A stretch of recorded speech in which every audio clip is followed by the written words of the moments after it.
BA ਭਾਗ ਪਹਿਲਾ ਦੇ ਪੰਜਾਬੀ ਲਾਜ਼ਮੀ ਦੇ ਵਿਦਿਆਰਥੀਓ, ਤੁਹਾਡੇ ਪਾਠਕ੍ਰਮ ਵਿੱਚ ਤੁਹਾਡੇ ਸਿਲੇਬਸ ਵਿੱਚ ਕੁਝ ਤਬਦੀਲੀਆਂ ਹੋਈਆਂ। ਉਹਨਾਂ ਤਬਦੀਲੀਆਂ ਦੇ ਵਿੱਚੋਂ ਤੁਹਾਡੀ ਕਹਾਣੀਆਂ ਵਾਲੀ ਕਿਤਾਬ ਬਦਲ ਕੇ ਕਥਾ ਪੰਜਾਬ ਕਹਾਣੀ ਸੰਗ੍ਰਹਿ ਲਗਾ ਦਿੱਤਾ ਗਿਆ ਹੈ। ਕਥਾ ਪੰਜਾਬ ਕਹਾਣੀ ਸੰਗ੍ਰਹਿ ਡਾਕਟਰ ਹਰਭਜਨ ਸਿੰਘ ਦਾ ਸੰਪਾਦਨ ਕੀਤਾ ਹੋਇਆ ਹੈ ਔਰ ਇਸ ਦੇ ਵਿੱਚ ਆਧੁਨਿਕ ਪੰਜਾਬੀ ਕਹਾਣੀ ਨਾਲ ਸੰਬੰਧਿਤ ਪ੍ਰਮੁੱਖ ਕਹਾਣੀਕਾਰਾਂ ਦੀਆਂ ਪ੍ਰਤੀਨਿਧ ਕਹਾਣੀਆਂ ਸ਼ਾਮਲ ਕੀਤੀਆਂ। ਅੱਜ ਆਪਾਂ ਕਹਾਣੀ ਸੁਜਾਨ ਸਿੰਘ ਦੀ ਕਹਾਣੀ ਦੀ ਗੱਲ ਕਰਾਂਗੇ। ਸੁਜਾਨ ਸਿੰਘ ਦੇ ਜੀਵਨ ਵੇਰਵੇ ਦੀ ਗੱਲ ਕਰਾਂਗੇ, ਉਹਨਾਂ ਦੀ ਕਹਾਣੀ ਰਾਸ ਲੀਲਾ ਉਹਦੀ ਗੱਲ ਕਰਾਂਗੇ, ਉਹਨਾਂ ਦੇ ਜੀਵਨ ਵੇਰਵੇ ਤੋਂ ਇਲਾਵਾ ਉਹਨਾਂ ਦੀ ਪੰਜਾਬੀ ਸਾਹਿਤ ਨੂੰ ਪੰਜਾਬੀ ਕਹਾਣੀ ਨੂੰ ਦੇਣ ਬਾਰੇ ਵੀ ਗੱਲ ਕਰਾਂਗੇ। ਸੁਜਾਨ ਸਿੰਘ ਦਾ ਜਨਮ ਵਿਦਿਆਰਥੀਓ 1909 ਈਸਵੀ ਨੂੰ ਹੋਇਆ ਸੀ ਅਤੇ ਉਹਨਾਂ ਦੀ ਮੌਤ 1994 ਈਸਵੀ ਨੂੰ ਹੋਈ ਸੀ। ਉਹਨਾਂ ਨੇ MA ਪੰਜਾਬੀ ਦੀ ਤੱਕ ਦੀ ਵਿੱਦਿਆ ਹਾਸਲ ਕੀਤੀ ਹੋਈ ਸੀਗੀ। ਉਹਨਾਂ ਨੇ ਸਾਰੀ ਉਮਰ ਅਧਿਆਪਨ ਦਾ ਕਿੱਤਾ ਚੁਣਿਆ ਸੀ ਔਰ ਇੱਕ ਅਧਿਆਪਕ ਦੇ ਤੌਰ 'ਤੇ ਉਹ ਸਾਰੀ ਉਮਰ ਕੰਮ ਕਰਦੇ ਰਹੇ। ਉਹਨਾਂ ਦੇ ਜਿਹੜੇ ਕਹਾਣੀ ਸੰਗ੍ਰਹਿ ਸੀ ਉਹਨਾਂ ਦਾ ਨਾਂ ਇਸ ਤਰ੍ਹਾਂ ਹੈ: ਦੁੱਖ ਸੁੱਖ ਤੋਂ ਪਿੱਛੋਂ, ਸਭ ਰੰਗ, ਨਰਕਾਂ ਦੇ ਦੇਵਤੇ, ਮਨੁੱਖ ਤੇ ਪਸ਼ੂ, ਡੇਢ ਆਦਮੀ, ਸਵਾਲ ਜਵਾਬ, ਪੱਤਨ ਤੇ ਸਰਾਂ, ਸੱਤ ਸੁਰਾਂ, ਅਮਰ ਗੁਰ ਰਿਸ਼ਮਾ, ਨਵਾਂ ਰੰਗ, ਸ਼ਹਿਰ ਤੇ ਗਰਾਂ, ਕਲੰਗੀ ਦੀਆਂ ਅਣੀਆਂ। ਇਹ ਉਹਨਾਂ ਦੇ ਪ੍ਰਮੁੱਖ ਕਹਾਣੀ ਸੰਗ੍ਰਹਿ ਸੀ। ਵਿਦਿਆਰਥੀਓ, ਸੁਜਾਨ ਸਿੰਘ ਕਹਾਣੀ ਖੇਤਰ ਦੇ ਵਿੱਚ ਆਪਣਾ ਨਾਮ ਬਣਾਉਂਦਾ ਔਰ ਉਹ ਇੱਕ ਕਹਾਣੀਕਾਰ ਦੇ ਤੌਰ 'ਤੇ ਪੰਜਾਬੀ ਸਾਹਿਤ ਦੇ ਵਿੱਚ ਸਥਾਪਿਤ ਹੁੰਦਾ। ਸੁਜਾਨ ਸਿੰਘ ਦੀ ਵਿਸ਼ੇਸ਼ਤਾ ਇਹ ਸੀ ਕਿ ਉਹ ਦਬੇ ਕੁਚਲੇ ਲੋਕਾਂ ਦੀ ਗੱਲ ਕਰਦਾ, ਜਿਹੜੇ ਲੋਕ ਬਿਲਕੁਲ ਹੀ ਸਮਾਜ ਦੇ ਵਿੱਚ ਹਾਸ਼ੀਏ 'ਤੇ ਹੀ ਸੀ। ਉਹ ਹਾਸ਼ੀਆਗਤ ਲੋਕਾਂ ਦੀ ਸੁਜਾਨ ਸਿੰਘ ਗੱਲ ਕਰਦਾ।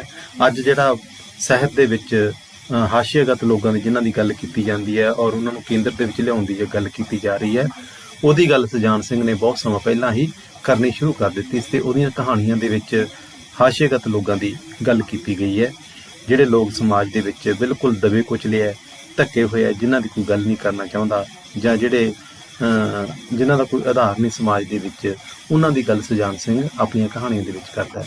ਦੂਸਰੀ ਗੱਲ ਇਹ ਕਿ ਸੁਜਾਨ ਸਿੰਘ ਇੱਕ ਮਾਰਕਸਵਾਦੀ ਨਜ਼ਰੀਏ ਦਾ ਲੇਖਕ ਹੋਇਆ। ਪ੍ਰਗਤੀਵਾਦੀ ਮਾਰਕਸਵਾਦੀ ਨਜ਼ਰੀਏ ਨੂੰ ਉਹਨਾਂ ਨੇ ਆਪਣੀਆਂ ਕਹਾਣੀਆਂ ਦੇ ਵਿੱਚ ਪੇਸ਼ ਕੀਤਾ ਹੈਗਾ ਔਰ ਜਿਹੜਾ ਸਾਹਿਤ ਹੈਗਾ ਉਸ ਨੂੰ ਸਮਾਜ ਦੇ ਸੁਧਾਰ ਲਈ ਵਰਤਣ ਦੀ ਕੋਸ਼ਿਸ਼ ਸੁਜਾਨ ਸਿੰਘ ਨੇ ਸਫਲਤਾਪੂਰਵਕ ਕੀਤੀ ਹੈ। ਉਹ ਸਾਹਿਤ ਨੂੰ ਕਲਾ ਨਹੀਂ ਮੰਨਦਾ ਸੀ, ਸਾਹਿਤ ਨੂੰ ਸਮਾਜ ਲਈ ਮੰਨਦਾ ਸੀ ਔਰ ਸਮਾਜ ਨੂੰ ਬਦਲਣ ਦਾ ਇੱਕ ਸਾਧਨ ਮੰਨਦਾ ਸੀ। ਜੇਕਰ ਸਾਹਿਤ ਦੇ ਵਿੱਚ ਦੱਬੇ ਕੁਚਲੇ ਲੋਕਾਂ ਦੀ ਗੱਲ ਕੀਤੀ ਜਾਵੇ ਜਾਂ ਜਿਹੜਾ ਉਹਨਾਂ ਨਾਲ ਨਿਆਂ ਹੋ ਰਿਹਾ ਹੈ ਉਸ ਅਨਿਆਂ ਦੇ ਖਿਲਾਫ ਸਧਾਰਨ ਲੋਕਾਂ ਨੂੰ ਜਥੇਬੰਦ ਕੀਤਾ ਜਾਵੇ, ਉਹਨਾਂ ਨੂੰ ਇੱਕ ਕੀਤਾ ਜਾਵੇ ਅਤੇ ਉਹਨਾਂ ਨੂੰ ਜਿਹੜੇ ਵੀ ਉਹਨਾਂ ਦੇ ਨਾਲ ਧੱਕੇ ਹੋ ਰਹੇ ਹੈ ਜਾਂ ਸਮਾਜ ਦੇ ਵਿੱਚ ਜਿਹੜੀ ਕਾਣੀ ਵੰਡ ਹੈ ਉਹਨੂੰ ਸੁਧਾਰਨ ਦੇ ਲਈ ਲੋਕਾਂ ਨੂੰ ਮਾਨਸਿਕ ਤੌਰ 'ਤੇ ਤਿਆਰ ਕੀਤਾ ਜਾਵੇ। ਇਸ ਲਈ ਸਾਹਿਤ ਨੂੰ ਇੱਕ ਸਾਧਨ ਦੇ ਤੌਰ 'ਤੇ ਉਹ ਵਰਤਣ ਦੀ ਗੱਲ ਕਰਦਾ ਹੈ। ਸੁਜਾਨ ਸਿੰਘ ਪੰਜਾਬੀ ਬੋਲੀ ਦਾ ਸ਼੍ਰੋਮਣੀ ਅਗਾਂਹ ਵਧੂ ਲੇਖਕ ਸੀ। ਇਸ ਦਾ ਪਹਿਲਾ ਕਹਾਣੀ ਸੰਗ੍ਰਹਿ ਦੁੱਖ ਸੁੱਖ ਉਸ ਦੀ ਕਲਾਕਾਰ ਬਿਰਤੀ ਦੀ ਸਾਖੀ ਭਰਦਾ ਹੈ। ਬਾਅਦ ਵਿੱਚ ਉਸਨੇ ਅਗਾਂਹ ਵਧੂ ਸਾਹਿਤਕ ਧਾਰਾ ਦਾ ਅਨੁਗਾਮੀ ਬਣਨ ਦਾ ਸੁਚੇਤ ਯਤਨ ਕੀਤਾ ਅਤੇ ਫਿਰ ਉਸ ਦੀ ਸਮੁੱਚੀ ਕਲਾ ਸਾਧਨਾ ਮਾਰਕਸਵਾਦੀ ਦਰਸ਼ਨ ਦੇ ਅਧੀਨ ਕੰਮ ਕਰਦੀ ਹੈ। ਜਿਹੜੀ ਆਪਾਂ ਗੱਲਾਂ ਪਹਿਲਾਂ ਕਹੀਆਂ ਸਾਰੀਆਂ ਉਸੇ ਤਰ੍ਹਾਂ ਦੀਆਂ ਗੱਲਾਂ ਹੀ ਇਹ ਸੰਪਾਦਕ ਕਰ ਰਿਹਾ ਸੁਜਾਨ ਸਿੰਘ ਬਾਰੇ। ਹੁਣ ਕੁਝ ਸਾਲਾਂ ਤੋਂ ਖਾਮੋਸ਼ ਹੈ, ਵੈਸੇ ਤਾਂ ਉਹਦੀ ਉਦੋਂ ਬਾਅਦ ਡੈਥ ਹੋ ਗਈ ਸੀਗੀ। ਇਸ ਦੀਆਂ ਕਹਾਣੀਆਂ ਵਧੇਰੇ ਕਰਕੇ ਘਟਨਾਤਮਕ ਬਿਰਤੀ ਵਾਲੀਆਂ ਹਨ ਅਤੇ ਨਿਮਨ ਵਰਗ ਪ੍ਰਤੀ ਆਪਣੀ ਹਮਦਰਦੀ ਦਾ ਸਪਸ਼ਟ ਅਤੇ ਪ੍ਰਤੱਖ ਕਥਨ ਕਰਦੀਆਂ ਹਨ। ਨਿਮਨ ਵਰਗ ਉਹੀ ਹੋ ਗਿਆ ਜਿਹੜੇ ਦਬੇ ਕੁਚਲੇ ਲੋਕ ਹੈ। ਰਾਸ ਲੀਲਾ ਉਸ ਦੇ ਪਹਿਲੇ ਕਹਾਣੀ ਸੰਗ੍ਰਹਿ ਨਾਲ ਸੰਬੰਧਿਤ ਹੈ। ਜਿਹੜਾ ਉਹਦਾ ਪਹਿਲਾ ਕਹਾਣੀ ਸੰਗ੍ਰਹਿ ਸੀਗਾ ਉਹਦੇ ਵਿੱਚੋਂ ਲੈਤੀ ਗਈ ਹੈ ਰਾਸ ਲੀਲਾ। ਰਾਸ ਲੀਲਾ ਕਹਾਣੀ ਦੇ ਵਿੱਚ ਅਣਜੋੜ ਵਿਆਹ ਦੀ ਗੱਲ ਕੀਤੀ ਹੈ। ਅਣਜੋੜ ਵਿਆਹ ਜਿਹੜਾ ਵੱਡੀ ਉਮਰ ਅਤੇ ਛੋਟੀ ਉਮਰ ਦੇ ਦੋ ਲੋਕਾਂ ਦਾ ਵਿਆਹ ਹੁੰਦਾ, ਉਸ ਦੇ ਨਾਲ ਦੋਨੇ ਤਰ੍ਹਾਂ ਦੁੱਖ ਭੋਗਦੀਆਂ, ਉਹਦੀ ਗੱਲ ਹੀ ਕਿਤੇ ਨਾ ਕਿਤੇ ਕੀਤੀ ਹੈਗੀ ਹੈ। ਇਹਦੇ ਵਿੱਚ ਜਿਹੜਾ ਕਹਾਣੀਕਾਰ ਖੁਦ ਹੈ, ਛੋਟਾ ਇੱਕ ਬੱਚਾ ਹੈ ਔਰ ਬੱਚੇ ਦੇ ਰੂਪ ਦੇ ਵਿੱਚ ਉਹ ਕਿੱਦਾਂ ਇਸ ਚੀਜ਼ ਨੂੰ ਨੇੜੇ ਤੋਂ ਦੇਖਦਾ, ਇਹਦੀ ਗੱਲ ਕਹਾਣੀਕਾਰ ਨੇ ਆਪਣੀ ਇਸ ਕਹਾਣੀ ਦੇ ਵਿੱਚ ਰਾਸ ਲੀਲਾ ਦੇ ਵਿੱਚ ਕੀਤੀ ਹੈ। ਆਪਾਂ ਰਾਸ ਲੀਲਾ ਨੂੰ ਪਹਿਲਾਂ ਪੜ੍ਹਦੇ ਹਾਂ, ਫਿਰ ਇਹਦੇ ਬਾਰੇ ਜਿਹੜੇ ਪ੍ਰਸ਼ਨ ਪੈਦਾ ਹੋਣਗੇ ਉਹਨਾਂ ਦੀ ਗੱਲ ਕਰਾਂਗੇ ਅਤੇ ਨਾਲ ਹੀ ਇਹਦੇ ਵਿਸ਼ੇ ਵਸਤੂ ਦੀ ਗੱਲ ਕਲੀਅਰ ਕਰਾਂਗੇ। ਮੈਂ ਉਦੋਂ ਕੋਈ 9-10 ਸਾਲਾਂ ਦਾ ਹੋਵਾਂਗਾ ਜਿਸ ਕੋਠੀ 'ਚ ਅਸੀਂ ਰਹਿੰਦੇ ਸਾਂ ਉਸ ਦੇ ਵਿੱਚ ਰਹਿਣ ਲਈ 3 ਟੱਬਰਾਂ ਲਈ ਖੁੱਲ੍ਹੀ ਥਾਂ ਸੀ। ਕਿਰਾਏ 'ਤੇ ਰਹਿੰਦੇ ਸੀਗੇ ਔਰ ਆਪਣੇ ਫਾਦਰ ਨਾਲ ਸੁਜਾਨ ਸਿੰਘ ਵੀ ਰਹਿੰਦਾ ਸੀ। ਇੱਕ ਹਿੱਸੇ ਵਿੱਚ ਅਸੀਂ ਰਹਿੰਦੇ ਸਾਂ, ਦੂਸਰੇ ਵਿੱਚ ਅੰਮ੍ਰਿਤਸਰ ਦੇ ਮਸ਼ਹੂਰ ਠੇਕੇਦਾਰ ਸਰਦਾਰ, ਤੀਸਰੇ ਵੀ ਇੱਕ ਹਿੰਦੂ ਵਪਾਰੀ ਸੀ ਅਤੇ ਉਸ ਦੀ ਉਮਰ ਮੇਰੀ ਹੋਣ ਦੀ ਪਰਖ ਅਨੁਸਾਰ ਕੋਈ 60-65 ਸਾਲ ਦੀ ਸੀ।